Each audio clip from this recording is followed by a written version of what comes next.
बाद फिल्म अभिनेता मनोज कुमार की जो अब नहीं रहे। 87 साल की उम्र में उन्होंने आखिरी सांस ली है। मुंबई के कोकिलाबेन अस्पताल में उनका निधन हुआ। उन्होंने आखिरी सांस ली। 87 साल की उम्र में उन्होंने अंतिम सांस ली। मुंबई के कोकिलाबेन अस्पताल में उनका इलाज चल रहा था, वहीं पर उन्होंने आखिरी सांस ली। और मनोज कुमार जिनके दीवाने बहुत सारे फैंस हुआ करते थे, आज भी उनके फैंस हैं और अब हमारे बीच वो नहीं रहे। ये तस्वीर उस दौरान की है जब भारत के राष्ट्रपति प्रणब मुखर्जी 2016 में राष्ट्रीय फिल्म पुरस्कार समारोह में मनोज कुमार को दादा साहब फाल्के पुरस्कार देते हुए नजर आए। और ये उस दौरान की तस्वीर है। तो भारतीय अभिनेता और फिल्म निर्देशक मनोज कुमार, जो विशेष रूप से अपनी देशभक्ति फिल्मों के लिए जाने जाते थे और जिन्हें भारत कुमार के नाम से भी जाना जाता है, और 87 साल की उम्र में उनका निधन हो गया। कोकिलाबेन धीरूभाई अंबानी अस्पताल में उनका निधन हो गया। ये तस्वीर आपके स्क्रीन पर उस दौरान की है जब भारत के राष्ट्रपति प्रणब मुखर्जी 2016 में 63वें राष्ट्रीय फिल्म पुरस्कार समारोह में मनोज कुमार को दादा साहब फाल्के पुरस्कार से सम्मानित कर रहे थे। क्रांति, उपकार जैसी देशभक्ति फिल्मों के लिए वो मशहूर थे। बॉलीवुड से बहुत ही दुखद खबर, दिग्गज एक्टर मनोज कुमार का निधन हो गया। 87 साल की उम्र में उन्होंने मुंबई के कोकिलाबेन धीरूभाई अंबानी अस्पताल में आखिरी सांस ली। अपने फिल्मी करियर में कई देशभक्ति मूवीज़ उन्होंने की, इसलिए फैंस उन्हें प्यार से भारत कुमार भी बुलाते थे। वो क्रांति, उपकार जैसी देशभक्ति फिल्मों के लिए काफ़ी मशहूर थे। और तस्वीर का जिक्र तो अभी किया ही रंजना ने कि ये कब की तस्वीर है। और मेरे देश की धरती, सोना उगले और भारत की बात सुनाता हूँ, ये ऐसे फेमस गाने रहे जो देश का बच्चा और मुझे लगता है कि हम सभी लोग ये गाने सुन सुनकर बड़े हुए हैं। और मतलब स्कूल्स में जो परफॉर्मेंस जब हुआ करती तो भी यही गाने हमेशा रहा करते थे। जब हम 26 जनवरी में, 15 अगस्त में जब परफॉर्म किया करते थे। क्यों आकांक्षा? और यही वजह है कि देशभक्ति फिल्मों के लिए वो जाने जाते हैं और जिन्हें भारत कुमार के नाम से भी जाना जाता है। आकांक्षा, तो देखिए उनकी कई बड़ी उपलब्धियां रही हैं, कई हिट फिल्में, और सबसे खास बात फिल्म निर्देशक भारत कुमार के नाम से प्रसिद्ध। और अब उनके 87 साल की उम्र में निधन की खबर मिल रही है।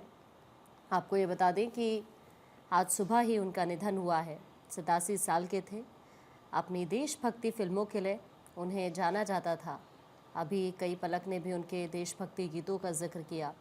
उनकी देश प्रेम वाली फिल्मों के लिए उन्हें भारत कुमार के नाम से भी जाना जाता था। हालांकि जब तबीयत ख़राब चल रही थी तो उन्हें हॉस्पिटल लेकर जाया गया।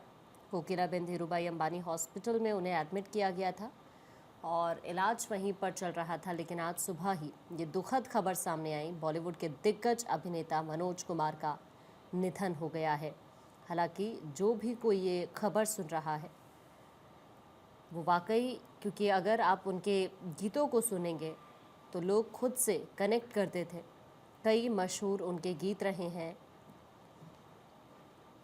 रंजना, बिल्कुल। और मनोज कुमार अपनी देशभक्ति फिल्मों के लिए जाने जाते हैं, जिसका जिक्र हम कर रहे हैं। मेरे देश की धरती, सोना उगले और भारत की बात सुनाता हूँ, ये ऐसे गाने हैं जिन गानों से देश का बच्चा बच्चा इन्हें पहचानता है, जानता है। और देखिए, ये दुखद खबर है। अभिनेता मनोज कुमार का निधन हो गया है। 87 साल की उम्र में उन्होंने अंतिम सांस दी और अपने ज़माने के सुपरस्टार फिल्में रही हैं, जिसमें से कई सारी फिल्में आपने भी रंजना देखी होगी, जाहिर जिसमें 10 नंबरी है। बिल्कुल। इसके अलावा और ये तमाम वो क्रांति फिल्में हैं और वो गाने हैं, देशभक्ति गीत हैं, जिसके जरिए हम ये कह सकते हैं कि। और मुझे आज भी अपने बचपन के वो दिन याद आते हैं जब वीसीआर पर हम क्रांति फिल्म देखा करते थे। क्रांति का क्रेज तो आज भी लोगों के मतलब लेकिन उस वक्त पे तो बहुत मतलब अलग ही क्रेज था कि क्रांति अगर वीसीआर पे लगी है पलक, तो मतलब घरों में लोग आस पड़ोस के सब इकट्ठे हो जाया करते थे। और मतलब वो एक अलग ही लोगों का उत्साह हुआ करता था। मतलब आप अगर मनोज कुमार की फिल्म को देख रहे हैं, मतलब आप अपने आप में ही वो देशभक्ति महसूस किया करते थे। मतलब ये दौर था उनका। गुमनाम जैसी कई फिल्में, इसके अलावा रोटी कपड़ा मकान पलक आपको याद होगी। उपकार जैसी कई फिल्में उनकी रही हैं जो हिट रही हैं। दरअसल आकांक्षा, अगर हम बात करें मनोज कुमार की, तो उनका जन्म 24 जुलाई 1937 को भारत के एबटाबाद में हुआ। और जब एक्टर 10 साल के हुए तो तब भारत पाकिस्तान देश के दो हिस्से हो गए और उसके बाद उनकी फैमिली ने भारत में रहना चुना।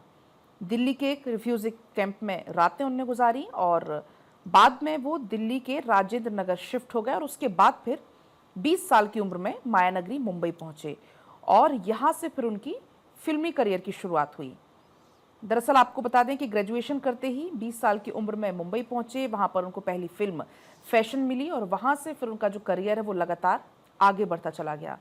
पहली फिल्म के 3 साल के बाद मनोज कुमार बतौर लीड एक्टर कांच की गुड़िया में नजर आए और ये फिल्म हिट साबित हुई और यहीं से फिर मनोज कुमार की गाड़ी निकल पड़ी। इसके बाद उन्होंने अपने करियर में 54 फिल्मों में काम किया।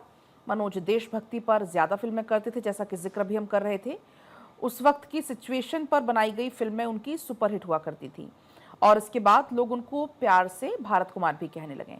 अगर हम उनकी बात करें लिस्ट की तो बहुत बड़ी ये लिस्ट है उनकी हिट फिल्मों की, लेकिन अगर लाल बहादुर शास्त्री के कहने पर मनोज कुमार ने फिल्म उपकार बनाई थी जो कि सुपरहिट रही। ये फिल्म शास्त्री के जय जवान जय किसान नारे पर बेस्ड थी। इमरजेंसी का विरोध करने पर भी मनोज कुमार को काफ़ी एक तरीके से सहन भी करना पड़ा था। एक्टर, राइटर, डायरेक्टर, प्रोड्यूसर भी वो रहे और उनकी बनाई हुई, उनकी लिखी हुई लगभग हर फिल्म सुपरहिट रही। मनोज कुमार की एक्टर के तौर पर आखिरी बार फिल्म मैदाने जंग में वो नजर आए थे। और देखिए पलक, जो मुख्य भूमिका के रूप में उनकी पहली बड़ी सफलता 1964 में राज खोसला की रहस्य थ्रिलर वो कौन थी और सुपरहिट साबित हुई, जिसका श्रेय इसकी दमदार पटकथा और मदन मोहन के द्वारा रचित जो गीत थे उससे दिया जाता है। जैसे लग जा गले और नैना बरसे रिमझिम दोनों ही लता मंगेशकर के द्वारा एकल गाए गए थे। और 1965 में मनोज कुमार के लिए एक बड़ा साल था क्योंकि इसने उनके स्टारडम की ओर बढ़ने की शुरुआत की और उनकी जो पहली रिलीज देशभक्ति ड्रामा शहीद थी, जो स्वतंत्रता क्रांतिकारी भगत सिंह के जीवन पर आधारित थी और इसे आलोचकों के साथ साथ भारत के जो तत्कालीन प्रधानमंत्री थे लाल बहादुर शास्त्री से भी अत्यधिक जो पॉजिटिव रिएक्शन मिला इस पूरी फिल्म पर और ये बॉक्स ऑफिस पर भी हिट रही। अच्छा रंजना, क्या आपको पता है कि उनका एक दूसरा नाम भी हुआ करता था? भरत कुमार, जिसका नहीं, उनका एक और नाम था। असली नाम जो उनका था हरिकिशन गिरी हाँ, गोस्वामी था। बिल्कुल, इसका भी 1937 में वो जन्मे थे। तो दरअसल मनोज कुमार जब महज 10 साल के थे तब उनका पूरा परिवार पाकिस्तान से आकर राजस्थान के हनुमानगढ़ जिले में आकर बस गया और उसके बाद उन्होंने दिलीप कुमार की एक फिल्म शबनम देखी थी और इस फिल्म में दिलीप के किरदार का नाम था मनोज और उन्होंने तभी शबनम से हरिकिशन गोस्वामी इतना प्रभावित हुए कि एक्टर बनने की उन्होंने ठान ली और जब अभिनेता बने तो उन्होंने अपना नाम मनोज कुमार रख लिया। अच्छा, अगर उनकी बात करें 1957 का वो दौर था जब फैशन में उन्होंने सबसे पहले कदम रखा और फिर एक्टिंग की दुनिया में कदम रखा। फैशन से मनोज कुमार ने एक्टिंग की दुनिया में कदम रखा, फिर देशभक्ति की फिल्मों में उन्होंने ज़बरदस्त एक्टिंग की। उन्हें भारत कुमार कहा जाता था। एक्टर होने के साथ साथ मनोज एक बेहतरीन निर्देशक और निर्माता भी थे। जैसा जिक्र अभी रंजना कर ही रही थी कि पूर्व प्रधानमंत्री लाल बहादुर शास्त्री के कहने पर उन्होंने उपकार बनाई थी फिल्म जय जवान जय किसान, जो उनका नारा था जय जवान जय किसान, उस पर यह फिल्म आधारित थी और आपको याद होगा कि ये नारा भी कितना प्रचलित हुआ। He was always full of life. He was always happy, and the entire industry will miss him. A great soul like him, a great maker like him, will never be there in our industry. Goodbye, Manoj ji. Goodbye. से चूंकि वो सामने आने लगे हैं, अगर हम बात करें मनोज कुमार की, क्योंकि जिक्र उनका हम लगातार कर रहे हैं, तो ऐसे में देशभक्ति आधारित फिल्मों से मनोज कुमार का जुड़ाव 1965 में आई शहीद से हुआ और जिसमें उन्होंने सरदार भगत सिंह का किरदार निभाया था। प्रेम धवन रचित फिल्म का संगीत बेहद सफल रहा था और आज भी अगर देशभक्ति गीतों का जिक्र किया जाता है तो मनोज कुमार को याद किया जाता है, क्योंकि मेरा रंग दे बसंती चोला, सरफरोशी की तमन्ना, अब हमारे दिल में है, ए वतन, ये तमाम वो गाने हैं जो अगर आज भी बजते हैं तो रोंगटे खड़े कर देते हैं। 1967 में मनोज कुमार के लिए काफ़ी अच्छा 1967 जो साल था वो साबित हुआ, क्योंकि रोमांटिक ड्रामा पत्थर की सनम और उपकार बड़ी एक हिट फिल्म उनके लिए रही। उपकार इसलिए भी खास रही क्योंकि इसके साथ ही उन्होंने निर्देशन की दुनिया में कदम रखा और इसी फिल्म के बाद उन्हें भारत कुमार का नाम मिल गया, जिसका जिक्र भी आप लोग कर रहे थे। और देखिए 1960 में कांच की गुड़िया रिलीज हुई थी। इस फिल्म में वो बतौर लीड एक्टर नजर आए थे और ये काफ़ी सफल रही। उनके करियर की ब्रेक थ्रू फिल्म की अगर बात करते हैं तो वो थी हरियाली और रास्ता। विजय भट्ट के निर्देशन में बनी फिल्म 1962 में रिलीज हुई थी और मनोज कुमार की ये पहली बड़ी सफलता रही। माला सिन्हा के साथ उनकी जोड़ी को लोगों ने खूब पसंद किया था। अब शहीद जो थी उसने इनकी जिंदगी का रुख को बदल के रख दिया। देशभक्ति आधारित फिल्मों से मनोज कुमार का जो जुड़ाव था वो 1965 में आई शहीद से ही हुआ, जिसमें उन्होंने सरदार भगत सिंह का किरदार निभाया। प्रेम धवन रचित फिल्म का संगीत बहुत ही ज़्यादा कामयाब रहा और आज भी देशभक्ति के गीतों के लिए इसको जाना जाता है। तो बॉलीवुड के जाने माने एक्टर और फिल्म निर्देशक मनोज कुमार अब इस दुनिया को अलविदा कह चुके हैं और जो बॉलीवुड सेलेब्स है अब इस खबर के बाद वो दुख जाहिर कर रहे हैं। खासकर अपनी देशभक्ति फिल्मों के लिए जाने जाने वाले मनोज कुमार को लोग प्यार से भारत कुमार के नाम से भी पुकारते थे, जिसका जिक्र हमने पहले भी किया। 87 साल की उम्र में उन्होंने कोकिलाबेन धीरूभाई अंबानी अस्पताल में उनका निधन हो गया। उन्हें राष्ट्रीय फिल्म पुरस्कार से नवाजा गया था। उन्हें भारतीय सिनेमा और कला में योगदान के लिए भारत सरकार के द्वारा 1992 में पद्मश्री और 2015 में सिनेमा के क्षेत्र में सर्वोच्च पुरस्कार दादा साहब फाल्के पुरस्कार से सम्मानित किया जा चुका है। उनका जन्म ब्रिटिश भारत यानी कि मौजूदा समय में जिसे खैबर पख्तूनख्वा पाकिस्तान कहते हैं, वहाँ के उत्तर पश्चिमी प्रांत के एक शहर एबटाबाद में एक पंजाबी हिंदू ब्राह्मण परिवार में हुआ था, जिसका जिक्र हमने पहले भी किया।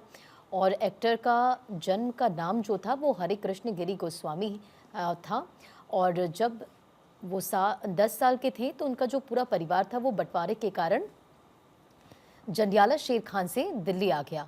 तो देखिए मनोज कुमार की कुछ मशहूर अगर फिल्मों का हम जिक्र करें तो मनोज कुमार ने सहारा 1958 में, चांद 1959 और फिर हनीमून 1960 जैसी फिल्मों में उन्होंने काम किया। फिर उन्हें कांच की गुड़िया, जिसमें वो पहली बार लीड रोल में नजर आए, जिसका जिक्र अभी पूजा कर रही थी। और उन्हें सबसे अधिक सफलता 1962 में विजय भट्ट की हरियाली और रास्ता से मिली, जो कॉमर्शियली हिट रही।